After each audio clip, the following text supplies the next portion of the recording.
kasih atas waktu dan kesempatan yang diberikan kepada kelompok kami. Kami dari kelompok 7 akan mempresentasikan materi presentasi kami tentang analisis kewajiban dan ekuitas. Namun sebelumnya, perkenalkan nama saya Nisrina Banik. Di sini saya akan membawa materi yang pertama, yaitu tentang kewajiban. Kewajiban atau uang adalah sesuatu yang memberikan beban bagi pemilik di masa depan, di mana pembayaran yang dilakukan dengan mengorbankan aset. Dalam konteks pemerintahan, kewajiban muncul karena yang pertama, penggunaan sumber pembiayaan pinjaman dari masyarakat, lembaga keuangan, entitas pemerintahan lain atau lembaga internasional. Dan yang kedua, berikatan dengan pegawai yang bekerja pada pemerintah. Selanjutnya saya persilakan materi. Baik, perkenalkan nama saya Albertus Cikletu. Di sini saya akan menjelaskan tentang klasifikasi kewajiban. Yang pertama, kewajiban jangka pendek. Kewajiban jangka pendek merupakan suatu pinjaman hutang sebagai kewajiban yang dibayarkan, sifatnya berupa dana darurat.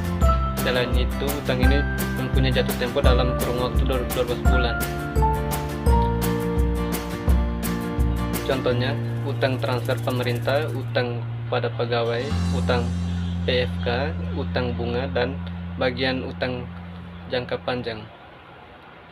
Yang kedua, kewajiban jangka panjang. Kewajiban jangka panjang merupakan kewajiban utang yang dibayar pembayaran lebih dari 12 bulan. Biasanya muncul sebagai akibat pembiayaan yang dilakukan oleh pemerintah untuk menutup defisit anggaran. Contohnya, utang obligasi, utang hipotek, wesel, kewajiban pensiun atau pasca pensiun. Waktu saya berikan kepada pembawa materi selanjutnya. Baik, perkenalkan, nama lengkap saya Sekundina Bria.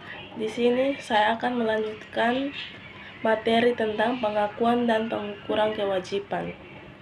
Jadi menurut PSAP, Pernyataan Standar Akuntansi Pemerintah 9, kewajiban diakui atau dicatat pada saat dana pinjaman diterima dan atau pada saat kewajiban muncul. Jadi kewajiban muncul itu karena yang pertama itu transaksi dengan pertukaran. Itu contohnya seperti pada saat pegawai pemerintah memberikan jasa sebagai pengganti dari kompensasi yang diperoleh yang terdiri dari gaji dan manfaat pegawai lainnya. Yang kedua itu transaksi tanpa pertukaran. Yang ketiga itu kejadian yang berkaitan dengan pemerintahan. Yang keempat itu kejadian yang diakui pemerintah. Jadi baik, selanjutnya saya berikan ke pemateri berikut. Perkenalkan, nama lengkap saya Yanuri Ridha Manek.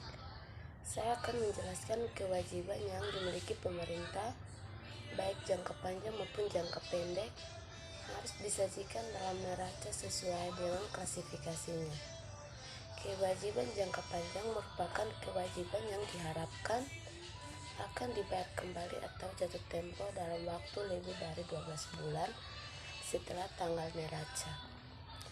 Dan kewajiban jangka pendek merupakan kewajiban yang diharapkan akan dibayar kembali atau jatuh tempo dalam waktu 12 bulan setelah tanggal neraca. Shalom, perkenalkan, nama saya Ria Marlene Birotome, NIM 19410353. Saya dari kelompok 7, saya akan melanjutkan presentasi tentang klasifikasi ekuitas dana. Baik, sebelum itu saya akan menjelaskan, ekuitas adalah pemisahan antara eksekutif dan legislatif sebagai wakil dari rakyat dalam pemerintahan menimbulkan perlunya pertanggungjawaban. Pertanggungjawaban pemerintah terhadap keuangan rakyat yang dikelolanya diwujudkan dalam bentuk pelaporan neraca yang mengharuskan bahwa aset pemerintah harus ditunjukkan asalnya, apakah dari kewajiban ataukah milik pemerintah sendiri, atau bisa disebut dengan ekuitas dana. Dengan demikian, maka hubungan fungsional bahwa aset harus selalu sama dengan kewajiban dan ekuitas dana harus selalu dipertahankan. Hubungan fungsional antara aset, kewajiban, dan ekuitas dana dalam akuntansi disebut dengan persamaan akuntansi. Persamaan akuntansi adalah hubungan fungsional antar akun atau tempat mencatat transaksi dalam suatu sistem akuntansi akibat dimintanya pertanggungjawaban atas dasar konsep entitas pelaporan dan kemandirian entitas yang menghendaki agar kekayaan yang dikelola oleh pemerintah dapat ditunjukkan sumber atau asalnya. Secara sederhana, persamaan akuntansi pemerintah dapat digambarkan sebagai berikut. Aset sama dengan kewajiban plus ekuitas dana. Di dalam sistem akuntansi pemerintahan yang berlaku di Indonesia berdasarkan standar akuntansi pemerintahan atau SAP, maka ekuitas dana pemerintahan dibagi menjadi 3 kelompok, yaitu ekuitas dana lancar, ekuitas dana investasi, dan ekuitas dana cadangan. Setiap kelompok dibagi menjadi akun-akun yang spesifik sesuai dengan dana yang dimaksudkan. Setiap kelompok dapat dijelaskan sebagai berikut. Yang pertama, ekuitas dana lancar. Ekuitas dana lancar adalah selisih antara aset lancar dengan kewajiban jangka pendek. Dengan kata lain, ekuitas dana lancar sama dengan aset lancar dikurangi kewajiban jangka pendek. Jadi pasangan akun dalam ekuitas dana lancar yang pertama yaitu silpa atau sikpa atau selisih lebih atau kurang perhitungan anggaran.